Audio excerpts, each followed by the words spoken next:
नमस्ते। कभी कभी जिंदगी के सबसे बड़े सच कहाँ मिलते हैं? बड़ी बड़ी किताबों में नहीं। कभी कभी वो बस दो छोटी सी पंक्तियों में छिपे होते हैं। आज हम महान संत कबीर के एक ऐसे ही दोहे की परतों को खोलने वाले हैं और देखेंगे कि उसमें ज्ञान के कैसे कैसे मोती छिपे हैं। तो ये रहा वो दोहा, कबीर का वो प्रसिद्ध दोहा जो आज हमारी इस पूरी बातचीत का केंद्र है। ध्यान से सुनेगा। माटी कहे कुम्हार से, तू क्या रौंदे मोए, एक दिन ऐसा आएगा मैं रौंदूंगी तोए। सुनने में कितने सरल शब्द हैं ना, लेकिन चलिए इन शब्दों के पीछे छिपी गहराई को महसूस करने की कोशिश करते हैं। तो चलिए शुरुआत करते हैं। सबसे पहले इस दोहे की पहली पंक्ति पर ही ध्यान देते हैं। ये पंक्ति हमारे जहन में एक बहुत ही जीती जागती तस्वीर बना देती है।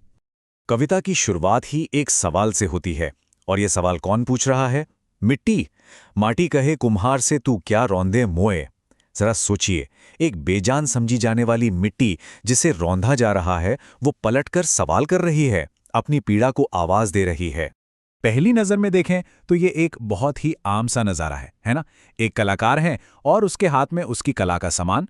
हम सब अपनी आंखों के सामने ये होता हुआ महसूस कर सकते हैं। एक कुम्हार है जो अपनी ही धुन में लगा हुआ है, मिट्टी को गूंथ रहा है, उसे एक नया आकार, एक नया रूप दे रहा है। ये हर रोज होने वाला काम है, पर फिर भी इसमें एक अलग ही जादू है, एक सृजन का जादू। अब जरा इस रिश्ते को और गहराई से देखते हैं। कुम्हार और मिट्टी का रिश्ता। पहली नजर में ही यहां ताकत का एक साफ साफ असंतुलन नजर आता है। यहां पर ताकत का ये जो खेल है वो बिल्कुल साफ है। एक तरफ है कुम्हार, जो बनाने वाला है, जो मालिक है, जिसके हाथों में सारी शक्ति है। और फिर दूसरी तरफ है मिट्टी, बेबस, शक्तिहीन, बस इस इंतजार में कि उसे कोई आकार दे दे। अगर हम कुम्हार के नजरिए से देखें तो वही सब कुछ है। उसके पास ही तो सारी ताकत है, मिट्टी को आकार देने की, उसे ढालने की, कुछ भी बना देने की। उसके लिए तो मिट्टी बस एक कच्चा माल है जिससे वो जैसा चाहे वैसा रूप दे सकता है। लेकिन कहानी यहीं खत्म नहीं होती। यहीं पर कबीर की ये कविता एक ऐसा मोड़ लेती है जिसकी किसी ने उम्मीद नहीं की थी। जो चीज अब तक चुप थी, खामोश थी, अब वो बोलने वाली है। कभी सोचा है क्या होता है जब किसी शक्तिहीन को आवाज मिल जाती है? जब वो बोलता है जिसे हमेशा चुप रहने को कहा गया हो। जब कोई बेबस अपनी आवाज उठाता है तो सोचिए पूरी कायनात में कैसी हलचल मच जाती होगी। और ये रहा मिट्टी का वो जवाब जो सदियों से गूंज रहा है। एक दिन ऐसा आएगा मैं रौंदूंगी तोए। बस ये एक पंक्ति और इसमें छिपा विद्रोह, ये चेतावनी, ये समय के पूरे पहिए को ही उल्टा घुमा देती है। ये सिर्फ एक पलटवार नहीं है, नहीं, ये तो एक ऐसे सच का ऐलान है जो कभी नहीं बदलता। जो हमें शक्तिहीन दिख रहा था, असल में वही तो असली और आखिरी ताकत का स्रोत है। बस एक पल में ताकत का पूरा समीकरण ही सिर के बल खड़ा हो जाता है। तो चलिए अब इस दोहे के और गहरे मतलब को समझते हैं, क्योंकि ये सिर्फ कुम्हार और मिट्टी की कहानी तो है नहीं। असल में ये कहानी है जीवन और मृत्यु के चक्र की। इस कहानी में कुम्हार कौन है? कुम्हार हम हैं, इंसान। हम अपने कर्मों से, अपने अहंकार से इस दुनिया को लगातार अपने हिसाब से ढालने की कोशिश में लगे रहते हैं, और अक्सर ये भूल जाते हैं कि हमारा वक्त यहाँ बहुत थोड़ा है। और मिट्टी, मिट्टी क्या है? मिट्टी है प्रकृति, ये धरती माँ।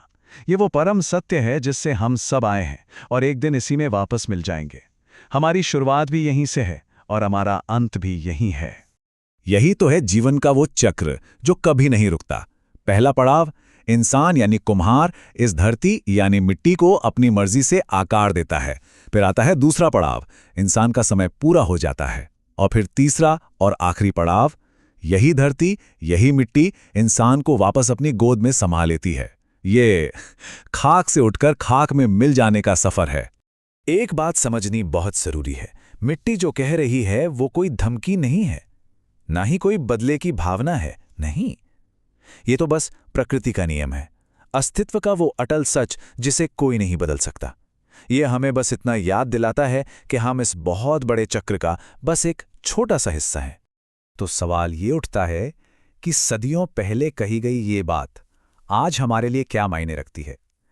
कबीर का ये सबक आज की इस भागदौड़ भरी जिंदगी में हमें क्या सिखा सकता है? अगर हम गौर करें तो इस छोटे से दोहे से 3 बहुत बड़ी बातें सीखने को मिलती हैं। पहली है विनम्रता। ये याद रखना कि इस बड़ी सी दुनिया में हमारी भूमिका कितनी छोटी और कुछ वक्त के लिए है। दूसरी सीख है अनित्यता। ये समझना कि हमारी ताकत, हमारा कंट्रोल सब कुछ बस कुछ पल का है। और तीसरी, इस प्राकृतिक चक्र को स्वीकार करना, इसमें अपनी जगह को समझना। आज की दुनिया को देखिए, हर कोई अपनी एक विरासत बनाने में लगा है, अपनी छाप छोड़ने में लगा है।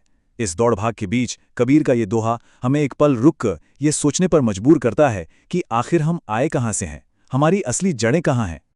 और आखिर में ये दोहा हमें एक सवाल के साथ छोड़ जाता है।